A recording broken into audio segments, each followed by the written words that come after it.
twongeye kubaheza ikaze kandi mu kiganiro The Voice of Youth. Uyu munsi rero akaba ari umunsi udasanzwe aho dufite umushitsi udasanzwe n'ubundi turi kumwe hano muri studio zacu, kabagira ngo tumusabe atwibwire. Murakoze cyane, amazina ni Makire Nyirahoze. Urakoze cyane. None ko uri hano muri Australia niho wavukiye cyangwa ufite iyo wavuye?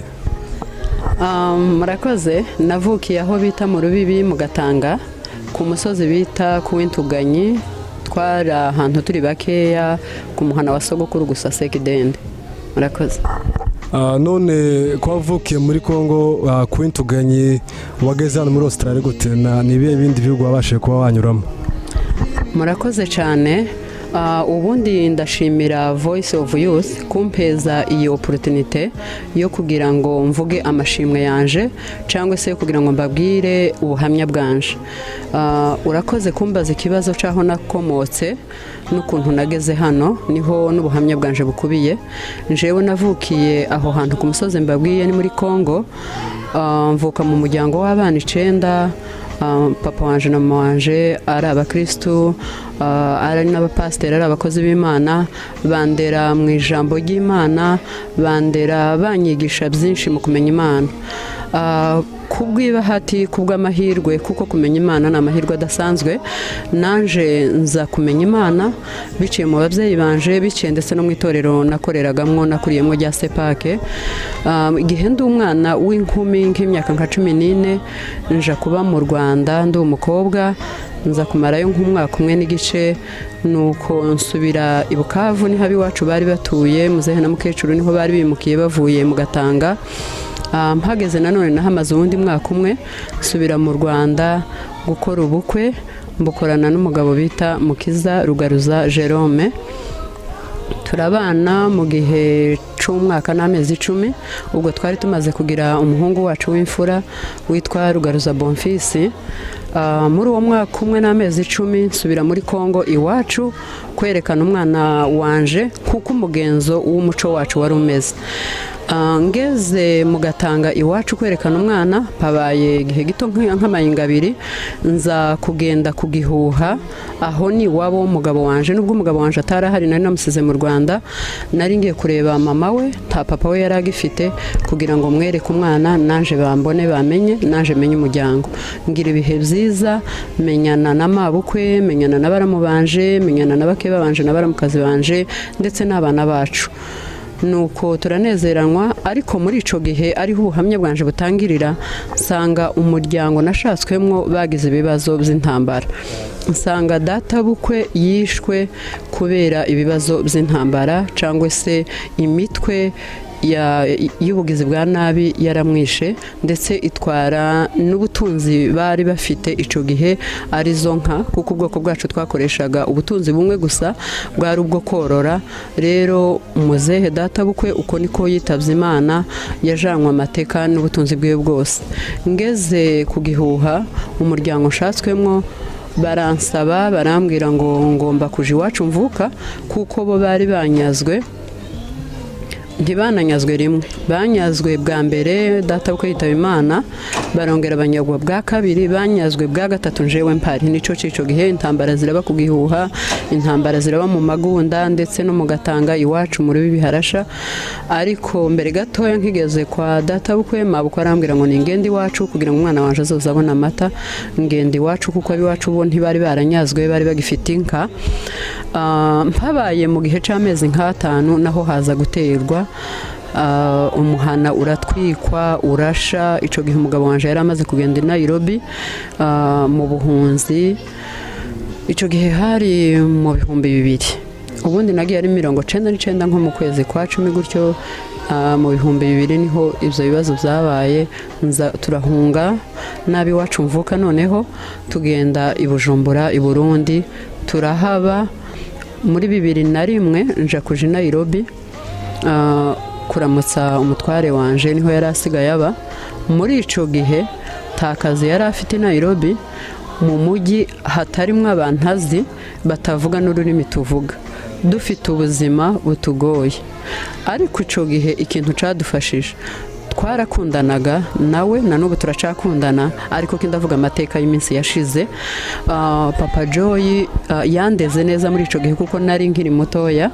Twabayeho tuza dusenga twembi, tugasoma ijambo ry'Imana hamwe.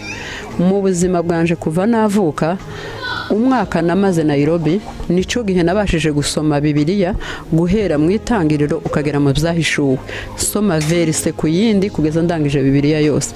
Ico ni ikintu cankomeje mu bukene twari dufite n'urukundo, ni ibintu bibiri, gusoma ijambo ry'Imana n'urukundo rukomeye twari dufitaniye na Papa Joy. Twagize amahoro mu buzima bugoye, turya bitugoye, twambara bitugoye, ariko kubw'ijambo ry'Imana ryari ryuzuye muri twebwe n'ibiganiro byiza twagiranaga, nta wigeraga yibuka ko afite ikibazo kimuremerereye. Nuko umwaka ushize umugabo aravuga ati nanone ninsubira iwacu, abiwacu bari bamaze kuja Bujumbura, niko nabivuze twahunganye, nsubirayo ngifite wa mwana wanje Bonfils, niho naje kubyarira umwana witwa Joy wa kabiri, ndi kumwe n'umuryango wanje. Muri ico gihe umugabo wanje yashakaga resettlement kuko yari impunzi yo kugira ngo abe yoja mu bihugu byo hanze nk'ingene abanyafrika tubyita cangwe western countries kuko abanyaburayi babyita. Ari impamvu yo kugira ngo abone ubufasha kuko yari impunzi. Yagiye gushaka ubuhungiro mu 2000. Murakoze cyane. Yego, yagiye gushaka ubuhungiro mu 2000 muri Kenya. Ico gihe 2001 urumva namusanzeyo, ndongera nsubira Bujumbura. Noneho muri ico gihe narasengaga cyane, ngasenga nkarira Imana, nkayereka urugo rwanje, ndasaba ngira imihigo, ndavuga ngo Mana yanje uzongera unyubakira umuryango, twicare mu rugo rumwe njewe n'umutware wanje n'abana, tuvuga ngo hani mwacu, twiyegereza abashitsi bacu, dukoreramwo ivyo umuryango we ugomba gukora. Mbisengera Imana, nja mu magrupe, twasengaga ahantu ku muntu ubungubu yitavye Imana yitwaga Munyana, twaragendaga buri wa gatanu n'abandi ba mama ndetse n'abapapa, tugasenga Imana. Icifuzo canje kwari ugusaba Imana ngo isa n'umuryango wanje ubumwe ube hamwe. Biratinda ariko ikintu gitangaje uko usaba Imana, iyo ufite isezerano ry'Imana ntabwo riza gihuta nkuko ubishaka. Ico gihe nari narakiriye isezerano rivuga ko nzoja kuba mu bihugu byo hanze nkuko bavyita, n'umugabo wanje nawe yararihawe aho yarari, ariko byageze aho ducika intege. Yaplayinze mu bihugu byinshi, yageze resettlement iyo kuja muri Canada, kugeza hagera muri ambassade, agere muri ambassade ahabwa reje, bisubira muri UN, kandi arongera handi agenda yaplayinga ku giti ce atari bya UN, araferinga inshuro nyinshi mu ambasade atandukanye. Ivyiringiro birakatika, amasengesho ntiyaba kibaye yayandi yo gutegereza ivyishimo ngo biraba none cyangwa ejo, ahinduka amasengesho y'umubabaro, ahinduka amasengesho y'agahinda yo gucika intege. Ariko ntitwigeze tureka gusenga, nubwo byabaga rimwe na rimwe tugasa n'abacitse intege, ariko gusenga ko ntitwabirekaga. Habaye mu 2004 umutware wanje ararwara ari muri Kenya, arwara ingwara sinomenya kuyidescribinga, ariko nogerageza bukeya.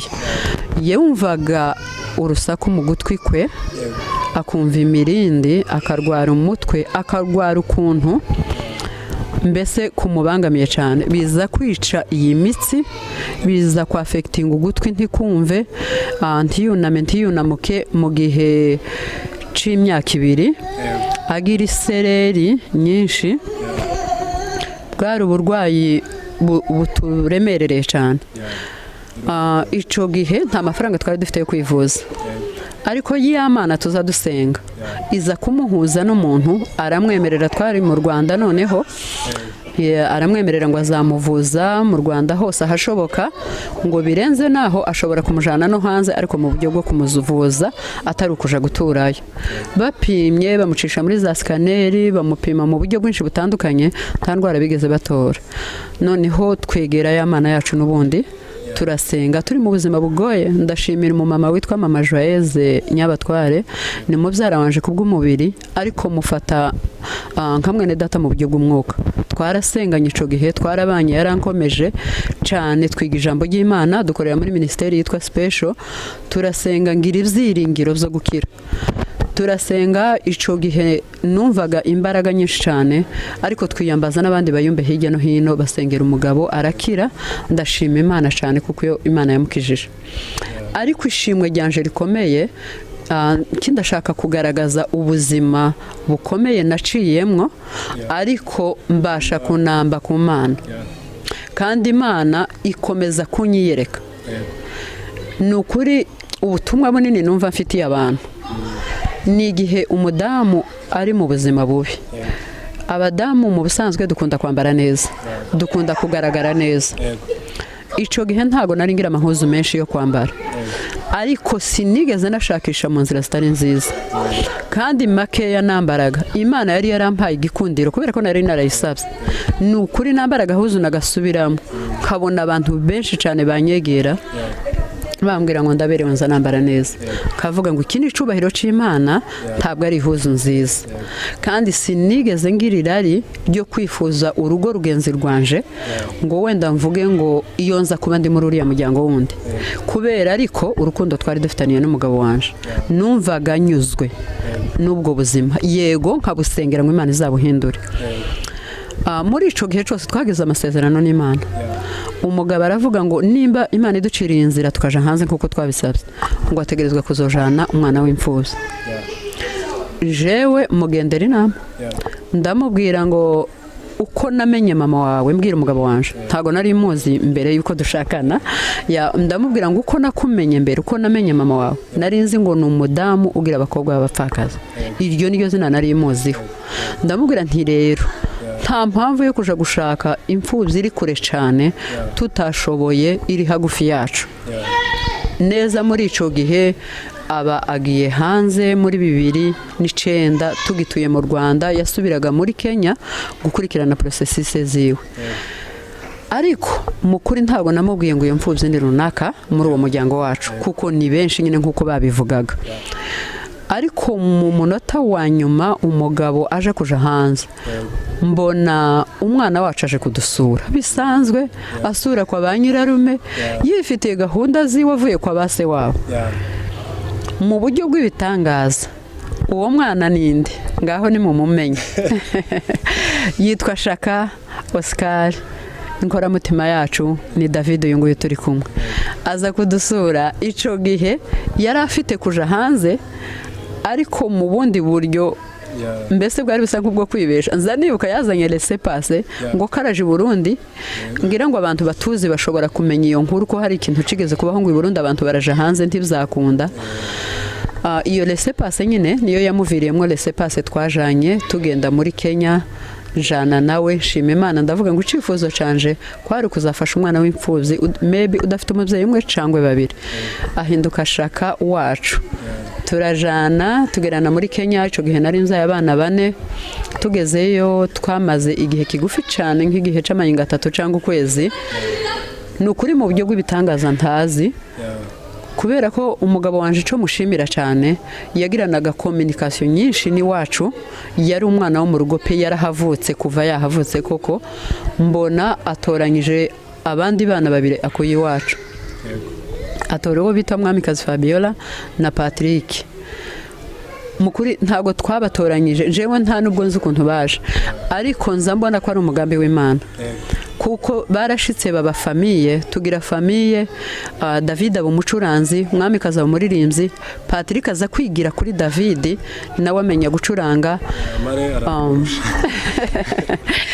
Patrick aza kurusha David ariko bose barabizi nukuri bambereye ibyishimo mu minsi twabanye muri Kenya tuhaba ico gihe kandi dusenga Imana twumva ko hanze ari kure cyane tutazi ukuntu tuzahagera muri ico gihe nje abana banje bari bakiri batoya imfura yari ifite imyaka nka 11 tuje guhabwa visa twese twabaga kuri dossier imwe turagenda dukorana interview hamwe muri ambassade nuko tumaze gukora interview twishimye turi umuryango umwe tuza guhabwa urupapuro ruja ku bitaro gukorerwa medical check up ari jewe gusa n'ababana 4 havuyemwo babana 2 bavuye iwacu na David biratuyobera ico kintu kitubera ikibazo mu muryango ibyishimo twari dufite byo kuja hanze bisa nkaho bigabanutse tubura uko tugira tukabaza ambasade tukayibaza bishoboka byose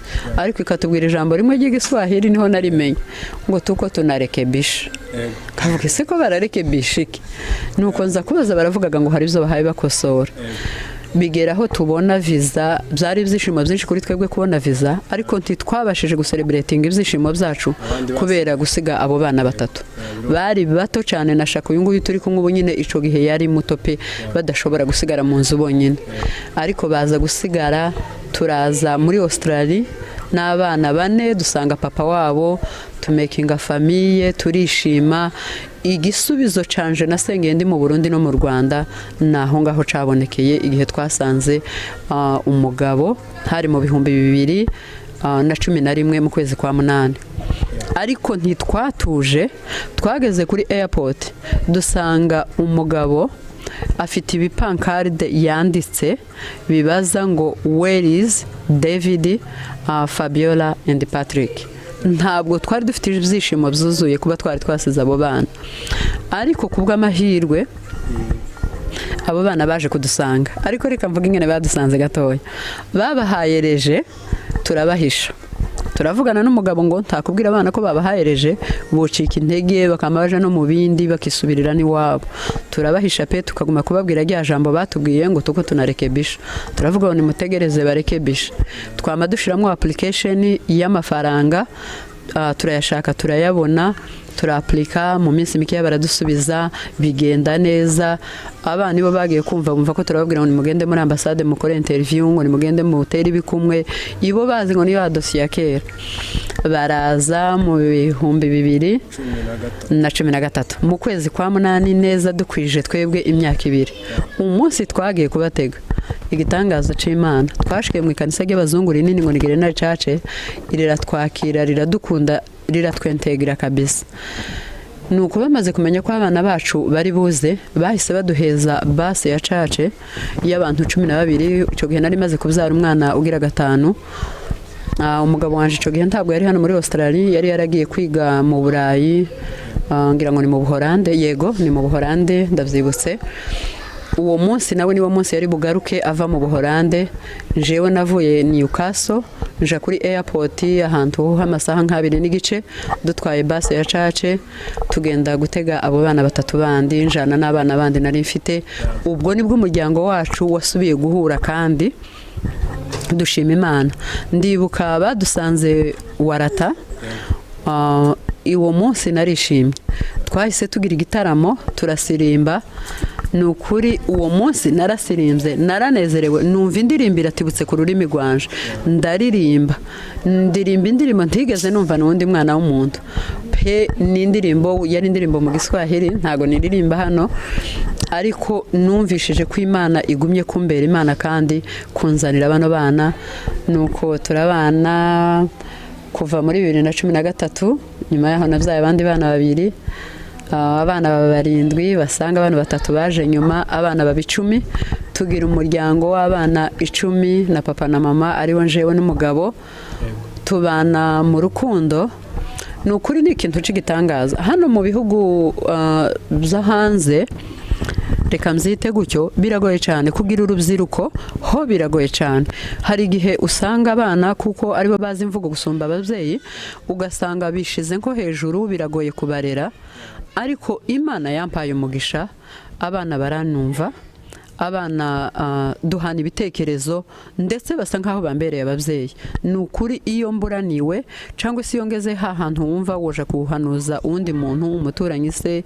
inshuti mbanza guhanuza aba bana mfite mu rugo bakuru cyane nta nubwo nza ndera abatoya abakuru nibo zabamfasha kurera abatoya ni igitangaza gikomeye cyane ishimwe ryanje rero ahantu rikubiye bene data cyane cyane riri ku bantu b'iwacu muri Afrika bahura n'ibibazo by'ubukene ahari hano mu bihugu byo hanze nta bibazo by'ubukene byinshi ibindi bibazo by'amastress atandukanye ariko ubukene si bwinshi rero numvaga notanga ubuhamya kugira ngo abantu bakunde Yesu kandi bamukurikire bamwizere Yesu iyo wamumenye aza kurinda mu bigeragezo akakwambika igikundiro akakwambika icubahiro akakwambika ubumana abantu baza bakubona ntibamenye ko hari icubuze ahubwo bakifuza kuba nkawe ni ukuri mu gihe cyose nabaye muri Afurika nabayeho muri ubwo buzima, umugabo yararwaye nta mafaranga bitoroshe, novuga ngo ibyiringiro ari bikeya nyine byo kuzogera ku buzima bwiza. Rero ibintu Imana yankoreye bitangaje biruta ibyo byose navuze. David yakoze ubukwe, ubu nyine ndi nyirabukwe w'umuntu, ubu nyine ntegereje abuzukuru kandi n'ibyishimo byinshi. Ni ukuri ni igitangaza. Ndibuka ijoro twamusezeye aje muri Afurika, abana bose bafashe ijambo baraseka cyane, mbese ntitwabyumvaga kubera ukuntu mbese twamureze tubona ko ari umwana mutoya. Umwana bugeze akura, abo hanze bakabona ari umugabo, bakabona ni umuntu mukuru, ariko abo mu rugo tugomba kumubona nka wa mwana wacu nyine mutoya twareze, ariko ni umuntu w'umugabo. Imana yadukoreye igitangaza. Soleil karaza mu muryango wacu n'ubundi ariko yarasanzwe awubamo, ariko noneho karaza ngo tubane. Ni ukuri ndabishima Imana cyane, ndashima n'Imana yanyunguye nyine abana ngeze hano tukagira abana batoya, nazo turabishima Imana cyane. Ikindi ndashima Imana kubwo ikanisa ryatwakiriye, Grenade Church yatwakiriye neza, yambarikiye abana, yambatirije abana, yandereye abana baja muri youth bakahigira byinshi. Haza kuvuka GIF yavutse muri twebwe nanone, dufatikanyije na famiye ya Pasiteri David. Nanone abana ko turabarerera aho ngaho, ndashima Imana cyane. Ni ukuri ndatinze kubuza amatorero, ndatinda kuri Yesu Kristo. Domination ntabwo ariyo twotindaho cyane, kuvuga ngo ikanisa runaka n'ikanisa runaka. Yesu Kristo uri mu rugo, Yesu Kristo uri mu mitima, uwo niwe mbabwiye ngo mwizere, mu mutumbire. Abo bacitse intege bafite ibibazo by'uburwayi twabiciyemo. Akantu gatoya nasize mu gihe cy'uburwayi mu mbabarire, twari dutuye ahantu mu Rugando, umugabo yararwaye, abantu benshi bazamusengera, ariko habaye umusaza umwe ngo ni Saruhembe, yari atuye ahantu nawe Kimihurura, aduheza randevu ngo buri sizeri yaremwe n'Imana tuze tuba turi iwe njewe n'umugabo adusengera. Turagenda aradusengera, buri gitondo caremwe igihe kitari kigufi twagiye gusenga aho hantu, dushike Imana haduhera isezerano. Ni ukuri ntiyatuye akanwa bavuge ngo uyu mugabo arakiza. Isezerano yaduhaye nije yahindukiranye arabwira, ntiyabwiye umugabo urwaye, yarambwiye ngo mama, ngo uracabyara abana benshi ubabyaranye n'uyu mugabo.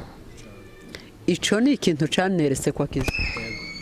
Ndashimira umukozi w'Imana Saruhembe, ndashimira abakozi b'Imana batandukanye ntaza kuvuga amazina ahangaha, abantu twizera Imana, dukunda Imana ishobora byose. Murakoze cyane, yaduhaye better life. Ndashima ko Imana yatugiriye neza, iduheza umuryango mwiza. Murakoze. Yego. Wenda turangiza ikiganiro cyacu cy'uyu munsi, wenda ngusubize inyuma bukeya. Wavuze ko mwavuye Burundi, umugabo aje muri Kenya. Birashoboka ko mwabashije kubana cyangwa habaye nyine kwimuka ugasubira iwanyu ukaja gushaka ubuzima gutyo kugeza mu jana muri Australia? Urakoze cyane. Ubajije tumaze gushakana uko twagiye tubana n'umugabo, ntabwo twabanye cyane. Ni nabyo navuze bizatumye ntangira gushaka Imana cyane no gusenga no guhiga imihigo, ariyo yiyi mpigura none yo gushima Imana. Twashakanye muri 98 mu kwezi kwa mbere. Muri 99 mu kwa 10 nibwo twatandukanye, musiga mu Rwanda nja muri Kongo iwacu. Arico cagihe navuze ko nagiye kwerekana umwana nanje ngo bambone mu muryango nashatswemo. Ndahaba kugeza mu 2000 mu kwezi kwa 5 nibwo ngira ngo intambara zabaye mu Gatanga. Umugabo kerisho giherege ni Nairobi. Noneho kuva ico gihe twasubiye kubonana mu 2001 musanga muri Kenya, ndamuramutsa mu gihe cy'umwaka umwe, ndagaruka i Bujumbura. Mu 2001 twasubiye kubonana mu 2004. Ico gihe cyose nari mbi wacu guhera muri 99. Uretse ko nyine hari amatora abiri nagiye kumuramutsa, ariko guhera 99 kugeza mu 2004 nari mbi wacu. Mfite umwana umwe nza kubyara umwana wa kabiri. Nuko tuzaga kuba mu Rwanda mu gihe kigufi. Ico gihe kigufi nico gihe carimo uburwayi n'ibibazo birebire. Murakoze cyane. Murakoze cyane kuduheza ubusobanuro kuri ico ngico. Rero hano batwogera ku musozo wacu twarangiza ikiganiro cyacu cy'uyu munsi. Niki wobwira abantu no turangiza hejuru yo kuvuga ngo utegereje igisubizo c'Imana mu myaka 10? murakoze cyane umbajije ikibazo cyiza kuko iyo niyo ntego y'amashimwe yanje ni ukugira ngo bigire uwo byigisha cyangwa bigire uwo bifasha. Nusaba abantu kudacika intege, habe n'ubona reje nawe numusaba kudacika intege, agakomeza akareba iyindi nzira agategereza Imana. Gusa ikintu kimwe nobwira abantu bacu, nzi neza ko abanyafrika bene wacu benshi bazi Imana. Ikintu cyose nimba uri umukristo uzokora ugomba kugikora wagishize mu Mana, usenga Imana, usaba Imana kubigufashamo. Nosaba abantu ngo ntibacike intege mu gihe processes zitinda cyangwa se zigira ibibazo. Hari yo tinda ariko utabonyereje ukavuga uti wenda birimo biraza uko buca bukira ntuzumenye ko imyaka ihashira, ariko hari igihe uhabwa igisubizo kikaguca intege pe kikagusubiza inyuma. Ariko novuga ngo usubiye inyuma yoba ananiwe. Nimba ufite intego ugomba kuza ugahuruka. Hari uwo bacitse intege mu mashuri yiga.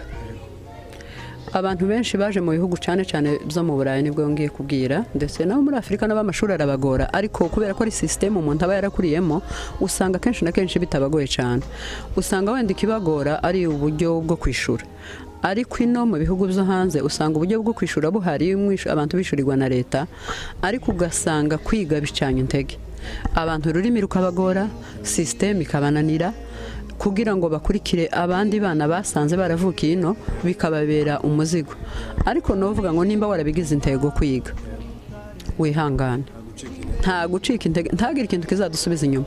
Jewe naje muri iki gihugu ntazi ururimi na gatoya rw'icyongereza pe na gatoya. Nazanye umwana mu myaka 11 nawe utazi icyongereza namba, ariko nibure niwe wazugenda mfasha mu ndege. Ariko maze kugera muri iki gihugu kandi sinari narize amashuri menshi kabandi badamu benshi b'abanyafrika, ariko nageze hano nsanga abazungu bagira ikintu cyiza cyo kubwira umuntu ngo urashoboye utari washobora, akakubwira ngo ibintu byose ngo birashoboka. Nageze hano baguma bambwira ngo ugomba kwiga amategeko, abazungu benshi batandukanye, kavuga ati noneho birakomeye, ariko yego sindayiga. Ariko ibindi mpaye nkora ni ibintu bitari bijanye na level yanje, ariko nabashije kubigeraho kubera kwitabwaho no kwihangana.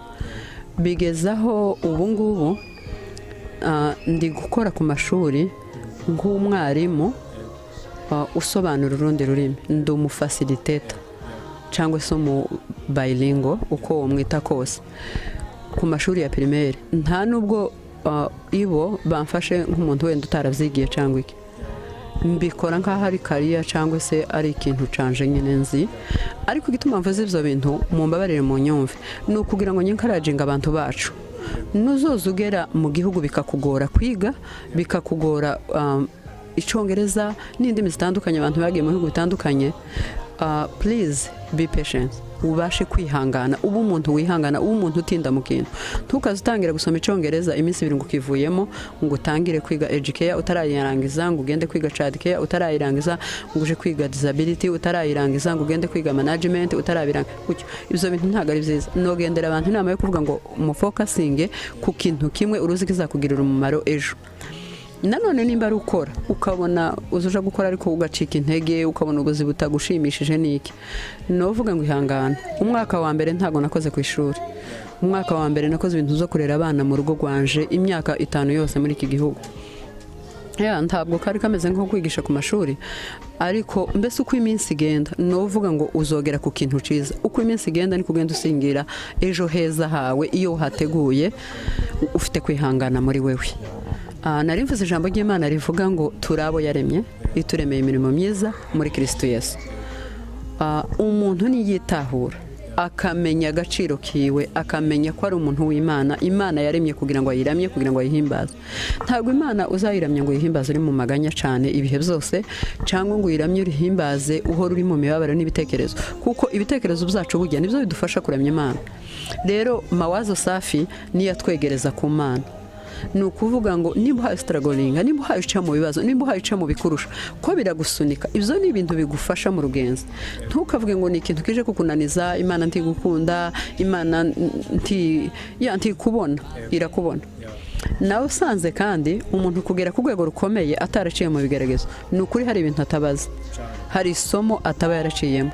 Ariko abantu bari mu bigeragezo, icyo nshaka kubabwira kugira ngo bakomere, icyo kigeragezo ahari Imana yakiguhaye kugira ngo igusunike cyane ikwegereza ku Mana, kugira ngo ikubwire umuntu ukomeye udatinya, utagira ubwoba, ubohotse.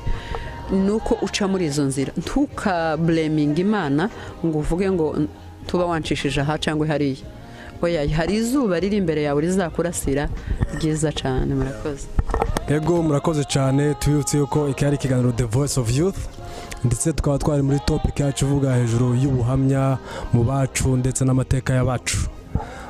Tukaba dushimiye ababyeyi bacu kuba batuganirije bakaduheza ubuhamya bw'ubuzima bwabo. Ntugire ni wowe wenyine, ntugire ni wowe wenyine uri muri ibyo bibazo, ntugire ni wowe wenyine ukomerewe. Hariho n'abandi byagenze gutyo, ariko ntusubire inyuma kandi ntucike intege. Murakoze cyane rero, turabashimiye.